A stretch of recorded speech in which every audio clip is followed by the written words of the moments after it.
बंधु माने आपणकर जदि बिछा राशि होता है तो भिडियोटी को स्किप न करी थरे मात्र शेष पर्यंत निश्चय देखंतु कारण आज भिडियोटी बिछा राशि व्यक्ति विशेष मानक पई बहुत गुरुत्वपूर्ण अटे बहुत ही खास अटे। तेणु आपण निजर गुरुत्वपूर्ण समय मध्यरु 10 मिनिट समय निज पई दियंतु एवं निजर भविष्य विषय जानंतु।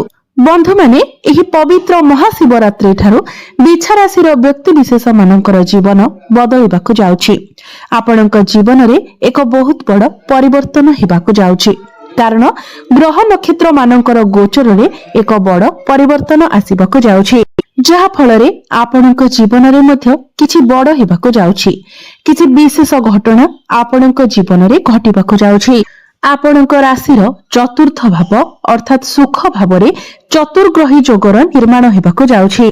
बुध शुक्र मंगल एवं सूर्य आपणकर सुख भाव को चलन करिवे एवं सीधा दृष्टि आपणकर कर्म भाव उपरकु देबे जहा फल रे आपणकर कर्म रे उन्नति हेबो एवं अनेक क्षेत्र रे आपणको लाभ मध्य प्राप्ति हेबो। अनेक दिगरु आपणको पाखको अर्थ आसीबार अछि जहा फल रे आपणकर भाग्य रे एक बहुत बड़ परिवर्तन हेबाकु जाउछि एवं एही महाशिवरात्रि ठारू आपणक जीवन रे किछि खास हेबाकु जाउछि जहा आपण स्वप्न रे सुधा कल्पना करि नथिबे। तेबे आसंतु जानिबा एही पवित्र महाशिवरात्रि ठारू आपणक जीवन रे कोन सब परिवर्तन हेबाकु जाउछि। तेबे एहा पूर्वरु जदि आपणकर मध्य बिछा राशि होई थाए तो वीडियोटी को लाइक करी चैनल टी को सब्सक्राइब करि दियंतु एवं कमेंट बॉक्स रे भक्ति एवं श्रद्धार सहित हर हर महादेव निश्चय लिखंतु। बंधु माने पूर्वरु 4 कोटी ग्रह आपणकर तृतीय भाव रे गोचर करुथिबा आपणकर स्वास्थ्य जनित समस्या देखा देउथिला। आपणको अधिक परिश्रम करबाको पडुथिला।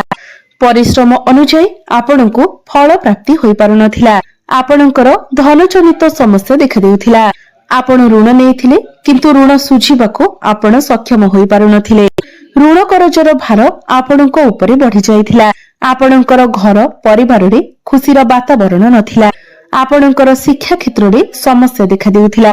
आपणकर अननेसेसरी खर्च हेउथिला। समाज रे आपणकर मान सम्मान नथिला।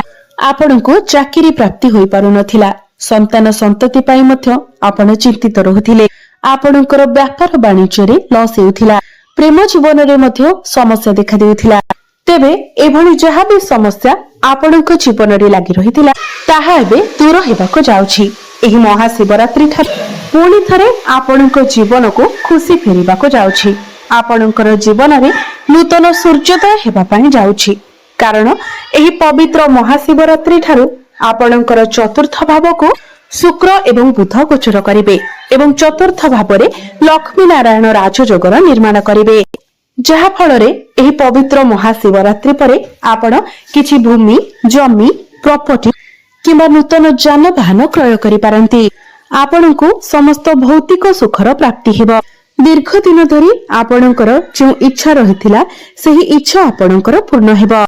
आपणकर मांकर स्वास्थ्य रे जदि किछि समस्या थिला सेही समस्या मध्ये दूर होई जिवो। समस्तक सहित आपणकर संपर्क बहुत भल रहिबो। 4 कोटी ग्रहंकर सीधा दृष्टि आपणकर कर्म भाव ऊपर को रहिबो जहा फल रे आपणकर कार्य क्षेत्र रे उन्नति हेबो। आपणकर प्रमोशन रो जोग बनिबो। जो माने बेरोजगार अछंती जो मानक निकट रे कोनोसी चाकरी नाही सेमानंको नूतन कर्म प्राप्ति होई पारे। नूतन चाकरी मध्ये प्राप्ति होई पारे।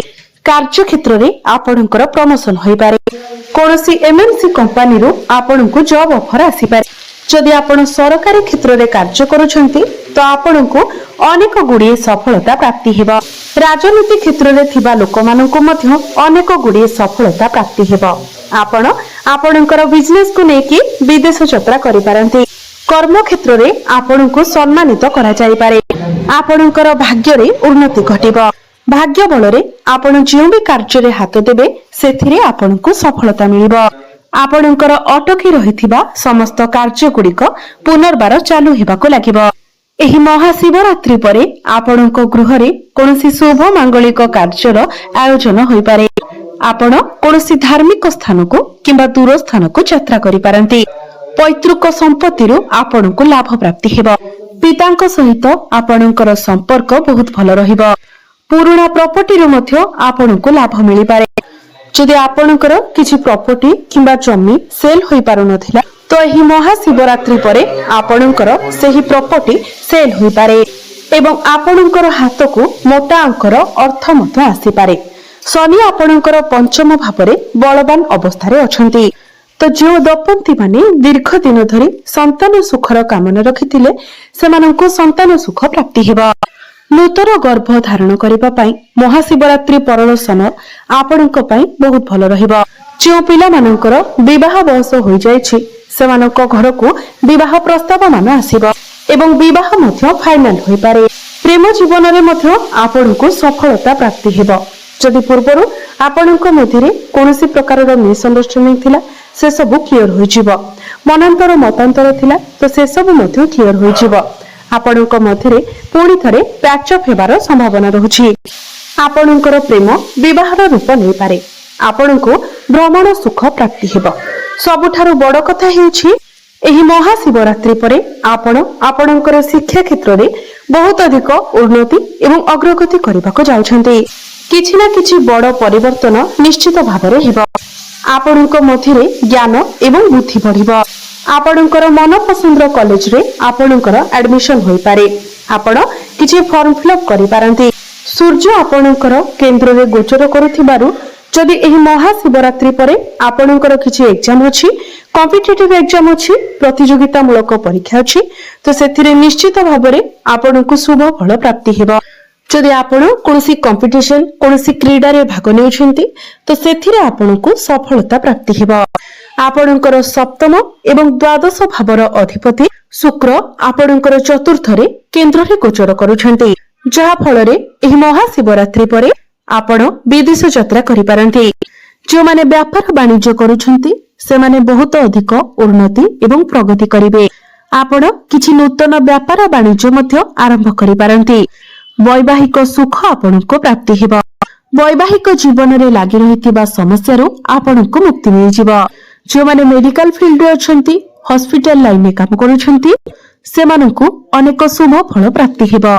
जो माने फाइनेंस क्षेत्र रे अछंती, होटल मैनेजमेंट रे अछंती, टेक्निकल फील्ड रे अछंती, आईटी सेक्टर रे अछंती, ट्रैवल एंड टूर रे अछंती, ऑनलाइन रिलेटेड किछि काम करूछंती, डिजिटल मार्केटिंग रो काम करूछंती सेमानंकु अनेक शुभ फल प्राप्ति हेबा। शनि आपणकर पंचम भावरे गोचर करुथिबा कारणरू जो माने कंस्ट्रक्शन रो काम करूछंती, शिल्प अनुष्ठान रे काम करूछंती तेबे एई सब क्षेत्र रे कार्य करुथिबा लोकमानंकु बहुत अधिक सफलता प्राप्ति हेबा। एही महाशिवरात्रि परे अनेक दिगरु आपणक निकटको अर्थ आसीबार संभावना रहुछि। आपण पूर्व अपेक्षा आपणकर आय रे वृद्धि देखिबाको पाइबे। जेहेतु गुरुंकर दृष्टि आपणकर द्वितीय भाव धन भाव उपरकु रहुछि तो निश्चित भावरे आपणक पाखको अनेक दिगरु धन आसीबो। आपणकर डेली इनकम बढ़िबो। आकस्मिक धन प्राप्ति हेबो। पैतृक संपत्ति रु आपणको लाभ मध्य प्राप्ति हेबो। जो माने शेयर मार्केट, स्टॉक मार्केट एवं ट्रेडिंग रे काम करूछंती सेमानंकु मध्य आकस्मिक लाभ प्राप्ति हेबो। एही महाशिवरात्रि परे आपण निजे ही लक्ष्य करिवे जे आपणक पाखको अनेक दिगरु अर्थ आसीबो। व्यय अपेक्षा आय अधिक रहिबो। पूर्व अपेक्षा व्यय कम हेबो। जदि आपण पूर्वरु ऋण करजर मायाजाल रे फसी रहिथिले कोनोसी शत्रु आपणकर किछि क्षति करबाको चाहुथिला, आपणकर गुप्त शत्रु अधिक रहिथिले तो एही महाशिवरात्रि परे समस्त ऋण करजरु आपणको मुक्ति मिलि जिवो। आपणकर शत्रु माने मध्य निहत हेबे। जदि पूर्वरु आपणकर किछि स्वास्थ्यगत समस्या रहिथिला तो सेथिरु मध्य आपणको मुक्ति मिलिबो। आपण आपणकर स्वास्थ्य रे उन्नति देखिबाको पाइबे। आपण निजको स्वास्थ्यवान अनुभव करिवे। तेबे अधिक शुभ फल प्राप्ति करिबा पई आपण प्रत्येक दिन संध्या समय रे हनुमान चालीसार पाठ करंतु। प्रत्येक मंगलवार दिन आपण प्रभु हनुमानंकु नाली मंदार फूल अर्पण करंतु एवं नाली सिंदूर मध्य अर्पण करंतु। प्रत्येक दिन सूर्यंकु जलार्घ्य अर्पण करंतु एवं प्रत्येक दिन सकाळ समय रे आपण ओम नमः शिवाय मंत्र 108 थर जप करंतु। प्रत्येक मंगलवार दिन आपण ब्राह्मणंकु मसूर डाली दान करंतु। ଆପଣଙ୍କୁ ଅଧିକ ମାତ୍ରାରେ ଶୁଭ ଫଳ ପ୍ରାପ୍ତି ହେବ ଏବଂ ଭାଗ୍ୟରେ ଉନ୍ନତି ଆସିବ। ତ ବନ୍ଧୁମାନେ, ଆପଣଙ୍କର ଜୀବନ ମଙ୍ଗଳମୟ ହେଉ, ଏହା ହିଁ ଈଶ୍ୱରଙ୍କ ନିକଟରେ ମୋର ପ୍ରାର୍ଥନା। ଧନ୍ୟବାଦ।